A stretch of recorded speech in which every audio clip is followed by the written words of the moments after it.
tomorrow was a little bit disrespectful, which honestly is very valid of an opinion. And, you know, I could definitely see where that's coming from. And so, you know, in this episode, it's not going to be very much like trigger focused. Like, I'm not going to do that much like tapping or like anything like that. It's mainly just going to be me telling the stories, and I just so happen to be whispering is basically the vibe of what this is going to be.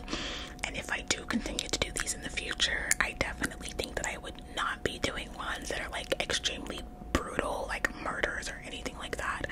More so like mysteries, like maybe mysterious like disappearances or like things like that are still extremely interesting, just not insanely brutal. Because I do think that, you know, sometimes it might make someone uncomfortable, especially if they're trying to sleep. But I also think that these stories deserve to be told. And, you know, if certain people have to live through certain things, then I feel like the least that we can do is listen to their stories. So, with that being said, let's get into today's case. Okay, so the case that I chose for our very first true crime episode is the case of Michael and DALIA DIPPOLITO. It's a pretty infamous case, so you probably have heard of it before, but if you haven't, you're going to today. My case sources are allthingsinteresting.com, Murder with My Husband podcast, the show Cops, and the show 2020. I am also going to be reading off of a script that I wrote out because I wanted to be able to tell the story to the best of my abilities without straying too much from the facts, and I have a hard time concentrating. So by the end of this, if I'm not reading something, I will be on something completely different. So we're going to read this so that way we can get everything right. This case is about Michael DIPPOLITO and about how his wife, DALIA DIPPOLITO, decided that she no longer wanted him around, and so she would go on to hire a hitman to get rid of her husband, only it wasn't going to be as easy as she thought it would. Like I said, this case starts with a man named Michael DIPPOLITO. Before we get into the details, there are a few things we should know about Mike, as he was often called by people close to him. Michael DIPPOLITO was born December 18th, 1970, and was currently residing in Boynton Beach, Florida. I was very much drawn to this case because I live in Florida. My city that I live in is very near to this city, like 20 minutes away, so I was a little bit shook researching this. On the evening of October 4th, 2008, 38-year-old Michael decided that he was going to hire an escort to keep him company while his wife of 7 years was out of town. That escort just so happened to be 26-year-old DALIA Mohammed. DALIA Mohammed had interest in getting her real estate license, but began working as an escort on the side. Not exactly sure how this came to be, but just 2 short weeks after their meeting, Michael filed for divorce from his 7-year marriage and proposed to DALIA with a $20,000 engagement ring. I couldn't really find much information on what Michael did for a living, but clearly he was doing well for himself if he could afford a $20,000 engagement ring. Michael and DALIA were then married February 2nd, 2009, just 5 short days after Michael's divorce was finalized. It was then that DALIA infamously became DALIA DIPPOLITO. The couple was said to have been completely infatuated with one another, just one of those couples that could not keep their hands off of each other. Soon after the marriage, however, everything was not so sweet. March 12, 2009, Michael's probation officer does a surprise visit to the couple's home. Michael had received 28 years of probation for a fraud charge that he was previously found guilty of. He had actually been sentenced to 2 years in prison, but got out after 7 months. The probation officer informs the couple that he had received many anonymous calls about Michael selling substances out of their home. He then proceeds to search the home, but finds nothing. This, however, wasn't the end of the anonymous calls. On another occasion, Michael and DALIA were away at a resort in Palm Beach, Florida, when they are at this time confronted by police, who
illegal substances in his car that can send him back to jail, and Dalia is completely uninterested. She's like off to the side minding her business, like she doesn't really care. Michael is like pleading for his life, like, you gotta believe me, like those are not mine, I don't know where those come from. And Dalia's like, not my business, not my problem, and she's just uninterested. And so the police are like, okay, that's very suspicious, we're gonna let him go and see where this goes. Turns out the police weren't the only ones finding Dalia a tad bit suspicious at this point. Michael too had become a little bit suspicious because of the detailed accuracy of their whereabouts, and actually confronted her on their drive home. Dalia became erratic and distressed due to the allegations, and Michael let it go, chalking it all up to paranoia. So I think Dalia was actually driving during this like confrontation where he basically asked her, like, nobody knew that information about us being at this restaurant besides you, like, did you have something to do with it? And she just kind of like freaks out and starts driving crazy. And then Michael's like, you know what, like, forget it, like, let's not even talk about it. According to allthingsinteresting.com, there was an alleged instance around this time where Dalia had actually handed Michael a Starbucks coffee, and he had become very ill for a few days soon after. I couldn't find much on this situation, but this could possibly explain why Michael had become a little suspicious of his wife. Soon after these instances, Dalia broke the news to her husband that she was pregnant with their first child. And as you can probably imagine, that was most certainly not the case. As at this point in the story, you could probably tell it was with good reason that Michael and the police had their suspicions. Dalia was in fact behind all the anonymous calls against her husband. Dalia had come to the conclusion that she no longer wanted her husband around and decided to put her plan into motion. Dalia had decided that she needed to first secure Michael's assets, and with that she reached out to an ex-boyfriend of hers. She contacted this ex-boyfriend under the disguise of missing him and wanting to see him. She told the ex that she needed him to pretend to be a lawyer and call Michael to convince him to sign the title of his house over to Dalia. Because of all the anonymous calls, police visits, and surprise substances found in his car, Michael thought that this would actually be a good way to protect his assets, and so he did just that. So mind you, Michael is thinking, alright, the police or somebody's after me, and you know, if I was to go to jail or go back to jail, his like biggest asset, which was his home at the time, would be in jeopardy, and he'd be in jeopardy of losing it. So in order to keep it kind of within the family and kind of be able to keep the asset, he was like, let me just sign it over to my wife just in case the police plan to, like, you know, get me back in prison and something goes wrong. Once Dalia got what she needed from this ex-boyfriend, she tossed him aside and actually never spoke to the man again. Which, imagine like him being part of the scheme and having no idea. Like, I'm sure that that did not feel good for him. Although he did help her con, so I mean, to each their own. The next step in Dalia's plan was to find a hitman willing to do the job. I guess she didn't know of anyone, so she contacted another ex-boyfriend who she thought might be able to help her. I did find the name of this ex-boyfriend, but I don't know, I feel like in the end the guy did the right thing, so I'm just not gonna put his name out there, but it is public record if you're ever so curious. This, however, did not go as planned. It's unclear if the ex possibly hung around a shady group of people who would do such a thing, or if she simply just believed that she could get anyone to do anything, but this ex did not go for it.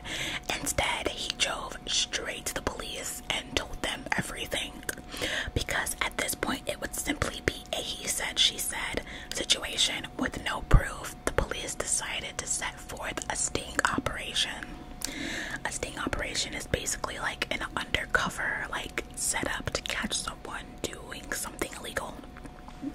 The police station also happened to be working with Cops, the TV show, that week, and they agreed to help document the entire operation.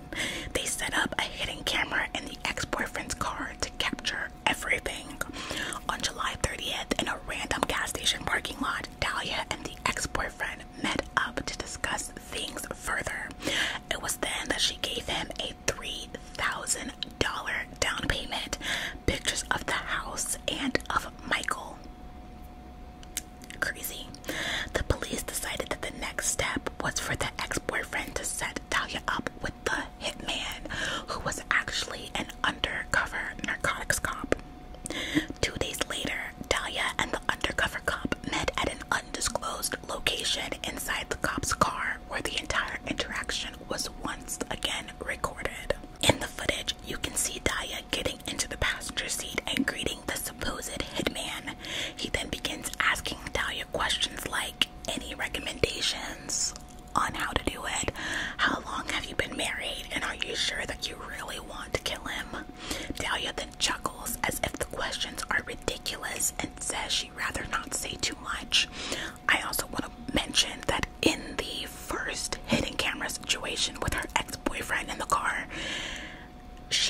So the cop seems to be trying to assess how serious she is and also trying to get her to say the specific words of, "I want to kill my husband." Dalia, however, seems a little bit hesitant, not wanting to outright say just that. Again, she saw the camera in her ex-boyfriend's car, so maybe that has something to do with it. I really doubt it though, because she continues to go on with this whole thing, so she couldn't have been too suspicious. The undercover cop then tells her that he is just trying to make sure that this is really what she wants, because once she leaves the car, she will not be able to contact him and change her mind. So in the footage, the undercover cop, or the hitman, is basically like using a burner phone to contact Dalia, and he basically tells her, like, once you get out of my car, like, I'm throwing this burner phone away and you won't be able to contact me, and be like, never mind, like, I don't want to do it anymore. So he's asking her, like, are you 100% sure, because there's no turning back. Dalia then informs him that this is exactly what she wants, and she is 5,000% sure of it. So she's like, absolutely, like, you don't gotta worry about me changing my mind. This is what I want to do. I think that she even ends up saying something along the lines of, like, you think that I'm like this little girl and you're looking at me like I'm this little girl, but like I'm not. Like, I know what I want. Like, it's just very eerie. During the meeting, the two decided that the morning of the attack, Dalia would go to the gym securing an alibi, and that's when he would strike. After everything, Dalia allegedly pays the hitman around $7,000. So in total, she's paid about $10,000 to, like, have this plan fulfilled, which in my opinion, I don't know about anybody else, but like $10,000 is not a lot of money to unalive someone. You know, like, I feel like as a hitman, $10,000 is not that much money, but maybe that's because I think logically and hitmen do not, and Dalia does not, but like, I don't know. Now the police could have simply stopped here and arrested Dalia. They had more than enough evidence. Instead, however, they decided that they had time this week and that they would let her continue to dig herself in an even bigger hole, which I think is just so interesting, because you'll see what I mean as I talk more about the case. But like, they really were like, let's just keep going. Like, they had a lot of time. Like, crime rates must have been low this week or something, because they were like, we got nothing better to do, let's just keep it going, which is just crazy. The morning of August 5th started off all too normal for Michael DIPPOLITO. The couple woke up around 5:30 and his wife headed to the gym as was planned around 6 a.m. The next part of the day was something that Michael would have never been able to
almost keeps pushing her away, holding her at an arm's distance. So as she starts crying, she like tries to lean into him and like rest her like forehead on his chest to like cry into his chest, and he keeps like pushing her outward and like holding her at a distance so he can like look her in the face and probably look at her reaction and just see how embarrassing she's being. Another thing I want to note is that in Murder with My Husband podcast, love that podcast by the way, highly recommend, they mention how unbelievably awkward the footage is to watch because everyone there knows that Michael is not dead and that she tried to kill him. It overall just makes her reaction 10 times more awkward. Eventually, the police take her back to the station and instantly into an interrogation room. Once in the room, Dalia continues freaking out, supposedly grieving the loss of her husband, just really playing into like the widowed wife role. The police ask her if she knew anyone who would want to kill her husband, and even say, they literally say, "You wouldn't want to kill him, would you?" She very casually shakes her head no, and then tries to somewhat offer up possible suspects by mentioning a couple of associates that Michael had been having a hard time with. Now again, I couldn't find much about what Michael did for a living, so I'm not sure exactly what like kind of associates would do something like this, but I digress. At one point, the police bring in the cuffed undercover narcotics cop that was posing as a hitman. They tell Dalia that they caught this man leaving the home when they arrived. They then ask her if she knew him, to which she said that she did not. The police even asked the undercover cop if he knew Dalia, and he also like very casually shakes his head like, "No, I don't know her." Finally deciding that enough was enough, the police tell Dalia that her hired hitman was actually an undercover narcotics officer. They let her know that everything was recorded from beginning to end and that she is under arrest and going to jail for solicitation of murder. You guys, so dumb. Like this, researching this case just made me so mad because why? And the crazy thing is, you don't even really ever find out why because she lies about everything. It's just, it pisses me off, honestly. She seems a bit shocked at first and continues to repeat that she didn't do anything, like over and over again. That's all she says, like, "I didn't do anything, I didn't do anything." The police then bring Michael into the interrogation room, you guys, and Dalia pretends to act relieved that her husband is in fact not dead. Instantly, she says, "You're alive." So Michael comes in and she instantly is like, she's like, her face like lights up a little bit and she's like, "Oh, you're alive," and repeatedly asks Michael to come closer to her so I guess she can like hug him and make sure that he's really there. Michael somewhat casually shakes his head and tells her he knows everything and that she can't fix this. Dalia then tries to reiterate that she hasn't done anything to him even though everything is recorded and Michael has seen all the tapes. They literally, as soon as they got Michael back to the police station, they showed him all the evidence and she's still trying to say like, "I had nothing to do with it." Embarrassing. Dalia is then officially arrested, read her rights, and taken straight to jail. Once in jail, she makes the necessary calls, one in particular to the most unexpected person, her husband. She instantly tries to convince Michael that she had nothing to do with any of it, even though she knows that Michael has seen all the tapes. At one point, she even became upset with Michael for being what she thought was a bad husband for not getting her a lawyer. You guys, I can't. So on the phone, she calls Michael from jail. He answers, which the nerve to call him from jail already. But he answers and she's like, "I didn't do anything. Like, I didn't do anything to you." Like, she's basically trying to like convince him, gaslight him basically into believing that she didn't have anything to do with it, even though she knows that he's seen all the evidence. And she even becomes upset and is like, "You're a bad husband. Like, why are you not trying to help me? Why are you not trying to get me out of here? Like, why aren't you getting me a lawyer?" And Michael's like, "You just tried to kill me, dude. Like, what are you talking about?"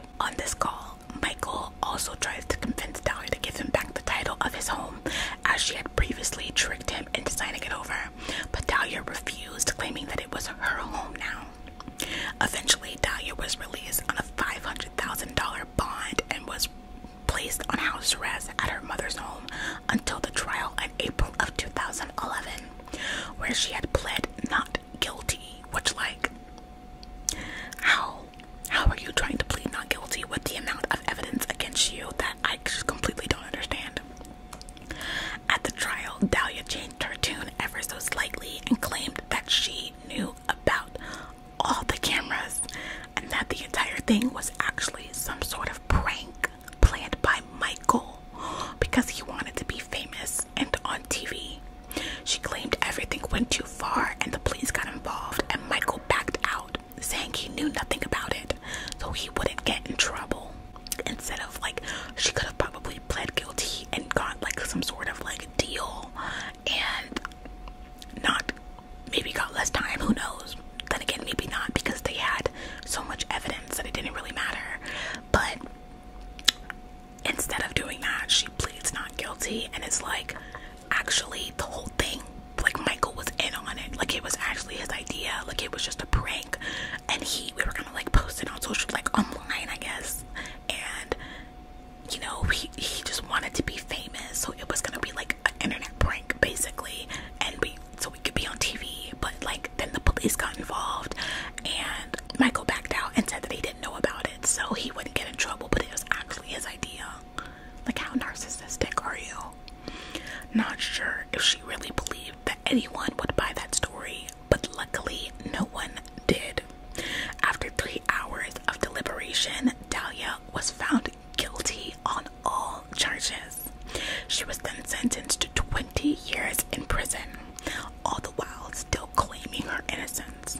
Don't get too excited, you guys, because unfortunately the original sentence was eventually thrown out due to improper jury selection, and Dalia was released on house arrest, where she remained for the next 6 years, you guys. So eventually the sentence was thrown out. I'm not exactly sure what improper jury selection means. Maybe like some of the jurors were like biased or whatever, I don't really know.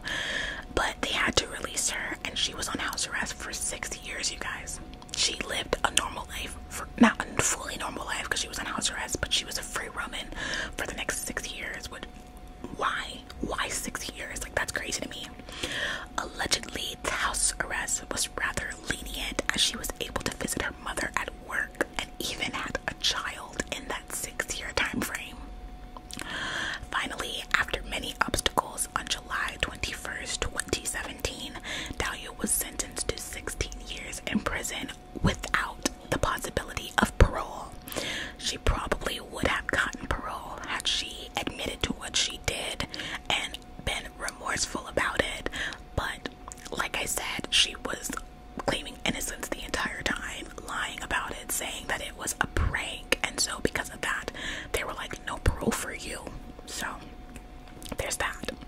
She did try to appeal her sentence to the Florida Supreme Court in 2019, but that was rejected.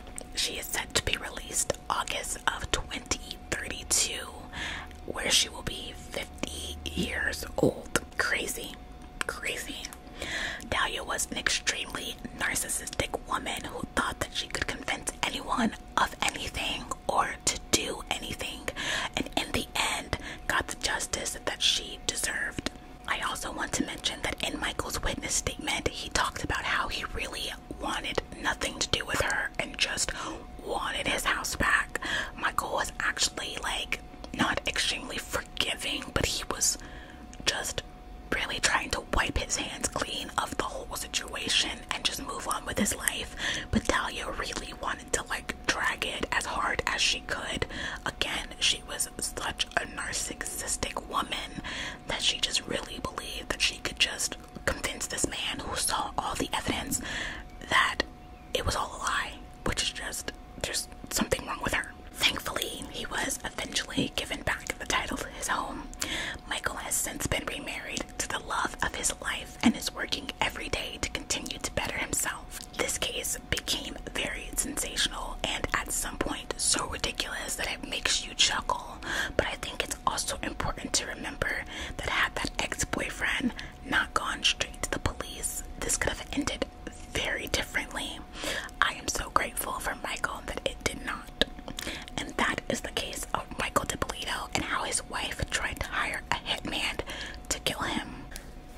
You guys, while researching this case, like I said, I literally had so many moments when I honestly just got really upset because it's honestly all so very ridiculous. Like, instead of just being an adult and owning up to what she did, she just kept trying to like cut she has no remorse whatsoever for what she did. She doesn't think she made a bad choice. Like, she just feels like it's injustice against her that she's in jail, and like everything is just an inconvenience to her. And I just don't understand. I don't understand, like, I mean, I would imagine that it was all about money as to why she wanted to kill her husband, because she even went as far as to secure his assets. So it was obviously about money. But like, there was no life insurance, not that I could find. Maybe there was, I don't know, but like, there was no life insurance from what I can tell. Like, maybe Michael had a lot of money in the bank, but like,